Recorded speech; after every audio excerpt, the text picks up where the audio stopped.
नमस्कार साथियों, आज एक बहुत ही महत्वपूर्ण टॉपिक को लेकर फिर से मैं आप लोगों के सामने उपस्थित हूँ।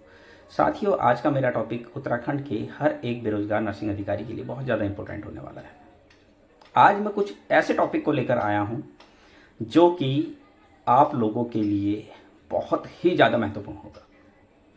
साथियों, एक बहुत ही चौंकाने वाली न्यूज़ है। जैसा कि आप सभी जानते हैं, उत्तराखंड के अंदर नर्सिंग जो भर्ती है उसमें जो रेशियो है वो 80-20 का रेशियो है। 80% महिला अभ्यर्थी होते हैं और 20% जो है वो पुरुष अभ्यर्थी होते हैं। इस भर्ती प्रक्रिया में इसी तरीके से जो है ये चीज़ें चल रही है।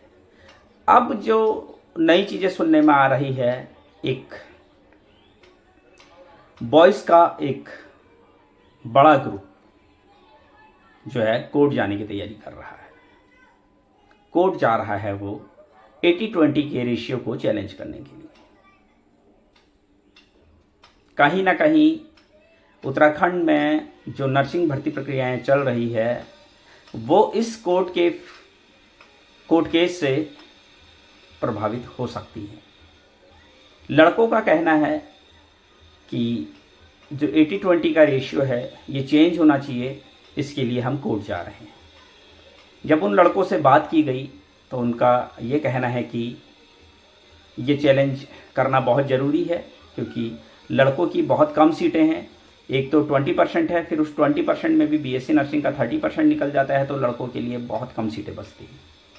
इसको लेके लोग कोर्ट जा रहे हैं और बहुत जल्द ये मामला कोर्ट में चैलेंज हो जाएगा। लगातार साथियों, पहले ये जो परसेंटेज था ये 5% था, इसको फिर कुछ लोगों द्वारा कोर्ट में चैलेंज किया गया और 2016 में जब बैकलॉग की भर्ती आई थी उसमें लड़कों के लिए 20% गवर्नमेंट द्वारा कर दिया गया। अब इसको लड़के फिर से चैलेंज करने की बात कर रहे हैं। अब देखना है कि क्या ये चैलेंज होगा, और क्या अगर ये चैलेंज होगा तो क्या लड़कों के पक्ष में डिसीजन आएगा या नहीं आएगा। अगर ये जो डिसीजन है अगर लड़कों के पक्ष में आता है तो कहीं ना कहीं नर्सिंग बेरोजगार जो बॉयज़ हैं उनके लिए बहुत ही बड़ा टर्निंग पॉइंट होगा। सीधे सीधे से 50% अगर हो जाता है तो कहीं ना कहीं उत्तराखंड के सभी बेरोजगार नर्सिंग बॉयज़ जो है वो सरकारी सेवाओं में आ जाएंगे।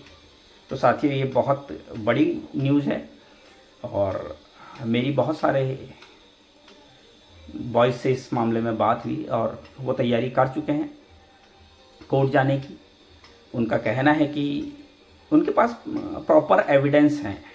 ऐसा नहीं है, मैंने चीज़ें जब उनसे पूछी तो उनके पास प्रॉपर एविडेंस है कि हाँ, उन एविडेंस को देख के मुझे भी लगता है कि हाँ, शायद उनके पक्ष में जो है ये मामला आ जाएगा। तो ये कहीं ना कहीं उत्तराखंड में नर्सिंग किए हुए बॉयज़ के लिए बहुत बड़ी और बहुत ही अच्छी न्यूज़ है, और कहीं ना कहीं लड़कियों के लिए ये एक नेगेटिव न्यूज़ है, क्योंकि कहीं ना कहीं उनको बहुत ज़्यादा जो है फ़र्क पड़ जाएगा। कहाँ उनको 80% मिलता था, अगर बॉयज़ के पक्ष में डिसीजन आ जाता है तो फिर 50% में उनको जो है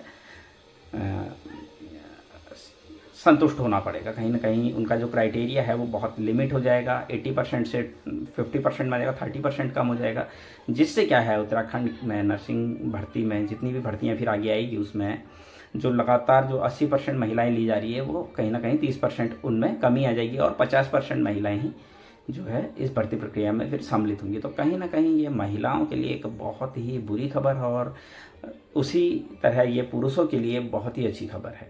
देखना अब ये है कि कब ये मामला कोर्ट जाता है, कब लोग जो हैं इसको चैलेंज करते हैं। अभी तो यही है कि बहुत सारे लोग इसमें इकट्ठे हो चुके हैं और जिन लोगों से मेरी बात हुई वो लोग तैयारी कर चुके हैं। सभी लोग तैयार हैं कोर्ट में जाने के लिए, वो पूरी तरीके से तैयार हैं, क्योंकि उनका मानना यही है कि कहीं ना कहीं कॉन्स्टिट्यूशन के खिलाफ ये चीज़ें हो रही है। जो सेवा का अधिकार है वो सभी का बराबर है। ऐसा नहीं कि कहीं पर ये नहीं लिखा जा सकता है कि हाँ इतने % महिलाएं, इतने % पुरुष ही जो है सेवा कर सकते हैं। इस तरह का उनका कहना है और कहीं ना कहीं ये जो वो बात कर रहे हैं कहीं ना कहीं इसमें सत्यता भी है, क्योंकि कहीं पर भी ऐसा नहीं लिखा गया है कि पुरुष ही सेवा कर सकता है या महिला ही सेवा कर सकती है। सेवा तो कोई भी कर सकता है, सेवा का अधिकार सभी का है, सेवा कोई भी कर सकता है मरीज की।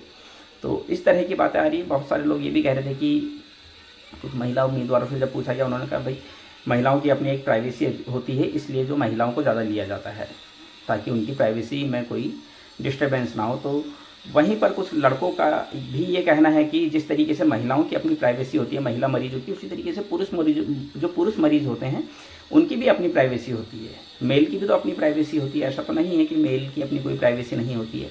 जिस तरीके से फीमेल की अपनी प्राइवेसी होती है उसी तरीके से मेल की भी अपनी प्राइवेसी होती है। तो ये कोई आधार नहीं है कि इसलिए लिया जाए इस तरीके से। तो फिर मेल की भी अपनी प्राइवेसी होती है।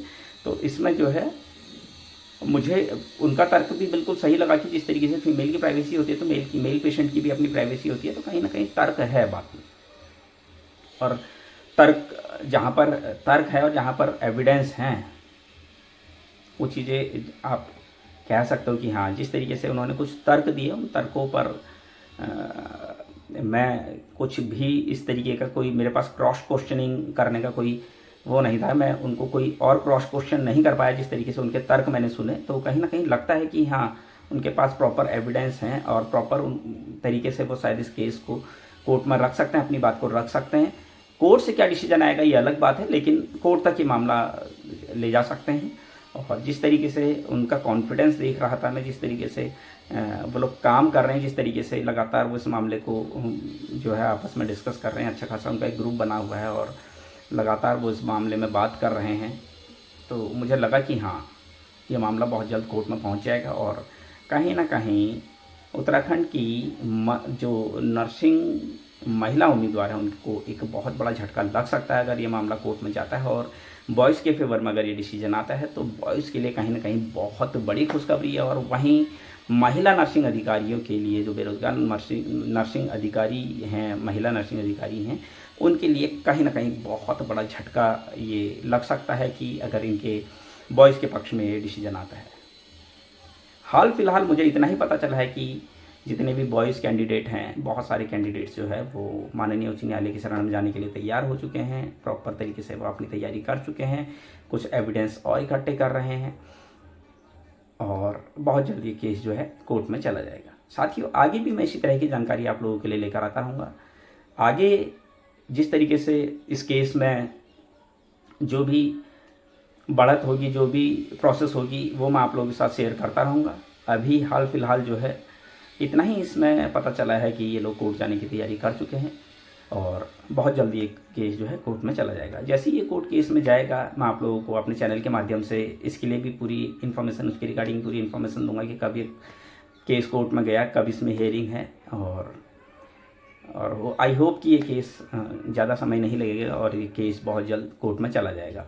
और कहीं ना कहीं महिला उम्मीदवारों को इससे एक बहुत बड़ा झटका लग सकता है, क्योंकि आप सीधे से समझ लीजिए 30% सीटें जो हैं कम हो जा रही है। जहां 80% महिलाओं को सीटें मिलती थी, वहां अगर कोर्ट बॉयज़ के पक्ष में डिसीजन दे देता है तो सीधे 50-50 अगर होता है तो सीधे 30% सीटें महिलाओं की कम हो जाएगी। और कहीं ना कहीं बॉयज़ के लिए बहुत बड़ा जो है एक बहुत बड़ी खबर हो सकती है, बहुत बड़ी गुड न्यूज़ हो सकती है। अब आगे देखना है कि कब ये मामला कोर्ट में जाता है। आगे भी मैं इसी तरह की जानकारी आप लोगों के लिए लेकर आता हूँ। तब तक के लिए धन्यवाद।